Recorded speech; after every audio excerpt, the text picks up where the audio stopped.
Human papillomavirus atau yang disingkat dengan HPV. Virus HPV menyebar dan dapat menyebabkan beberapa jenis kanker.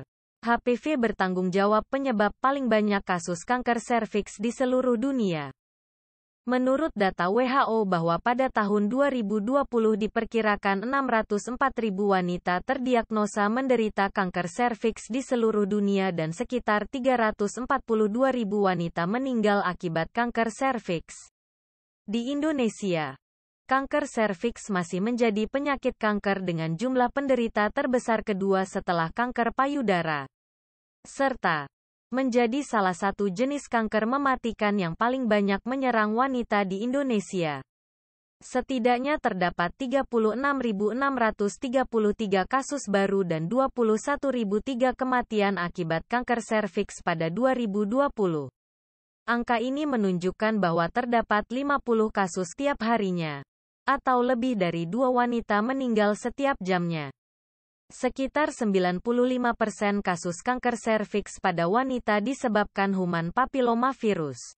Ada lebih dari 200 jenis human papillomavirus. Sekitar 40 jenis human papillomavirus yang dapat menginfeksi area genital, mulut maupun tenggorokan. Virus ini dapat menular melalui kontak langsung kulit yang terbuka terutama saat berhubungan seksual. Kebanyakan orang dengan human papillomavirus tidak memiliki gejala dan merasa baik-baik saja, sehingga mereka biasanya tidak tahu bahwa mereka terinfeksi. Beberapa jenis human papillomavirus dapat menyebabkan kutil kelamin atau jenis kanker tertentu. 2 jenis human papillomavirus resiko rendah seperti tipe 6 dan 11 menyebabkan sebagian besar kasus kutil kelamin. Sedangkan jenis human papillomavirus jenis resiko tinggi seperti tipe 16 dan 18 menyebabkan sebagian besar kasus kanker.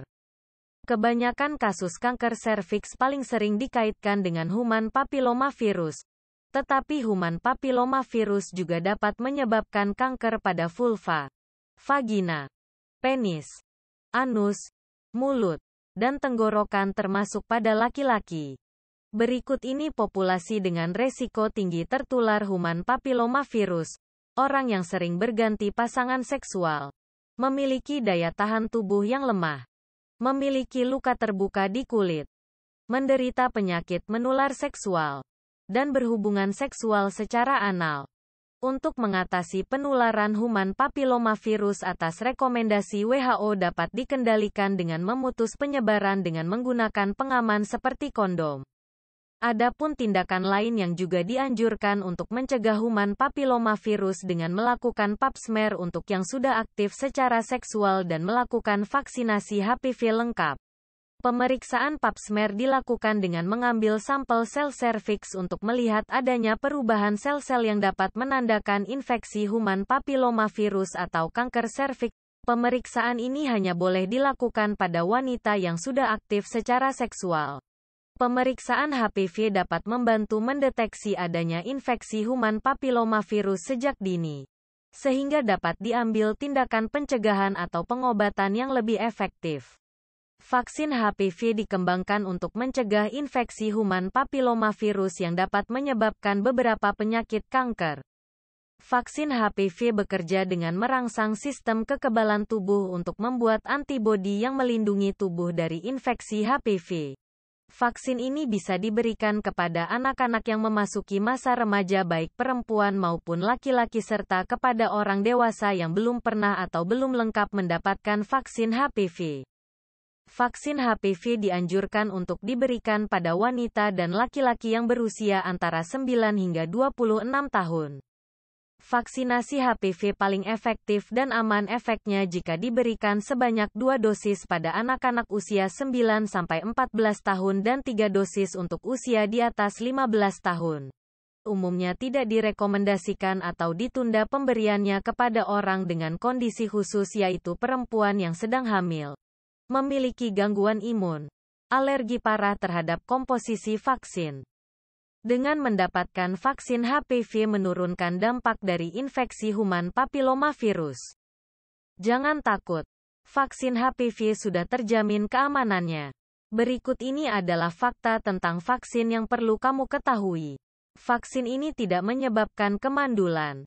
Efek samping minimal. Selain itu sudah lulus uji kelayakan untuk dikonsumsi dan diterima. Bahkan untuk anak-anak dan tentunya akan sangat efektif bila diberikan sejak dini sesuai anjuran. Bagaimana aku bisa membantu mencegah penularan human papillomavirus? Jika kamu tinggal di Indonesia, kamu bisa melakukan pemeriksaan pap smear. Pemeriksaan pap smear masuk dalam skema yang ditanggung oleh BPJS. Jika kamu wanita aktif secara seksual dan punya kartu BPJS, maka kamu akan mendapat pemeriksaan pap smear berkala setiap tahunnya. Pemeriksaan sangat mudah. Anda hanya perlu pergi ke klinik, puskesmas atau rumah sakit terdekat. Pemeriksaan dan hasil pap smear dapat didapat di hari yang sama.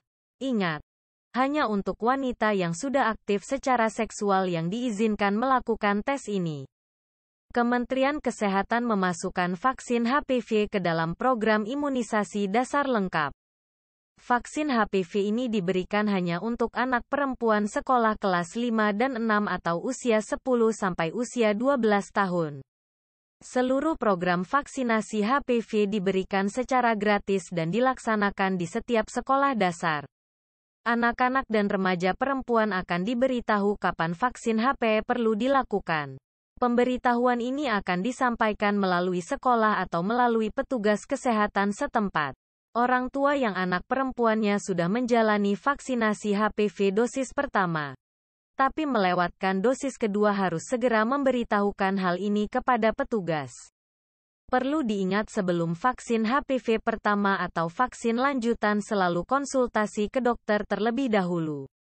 Setelah pemberian vaksin HPV pasien disarankan untuk beristirahat terlebih dahulu selama 15-30 menit usai penyuntikan. Tujuannya untuk memantau kondisi dan mengantisipasi kemungkinan terjadinya efek samping. Untuk menghindari efek samping yang berbahaya segera hubungi dokter jika muncul keluhan berupa pembengkakan pada wajah dan tenggorokan, kesulitan bernafas, rasa gatal di seluruh tubuh, mual, muntah, pusing, atau penglihatan berkunang-kunang. Meskipun vaksinasi HPV dapat mencegah kanker serviks, penerima vaksinasi tetap disarankan untuk melakukan upaya pencegahan lainnya seperti menghindari aktivitas seksual di usia remaja atau sebelum menikah, tidak berganti-ganti pasangan, menggunakan kondom, menghindari rokok, dan melakukan pap smear secara rutin setelah aktif secara seksual. Apa peran orang tua, sekolah dan lingkungan? Sekolah dan orang tua punya peran penting. Sekolah sebagai tempat belajar diharapkan mampu memberikan edukasi serta layanan pendidikan kesehatan. Dan sebagai orang tua diharapkan berperan aktif dalam mendorong anak-anak mendapatkan vaksin HPV dan untuk tidak ragu bertanya saat membutuhkan informasi vaksin. Terima kasih sudah menonton. Mari sukseskan program imunisasi anak nasional.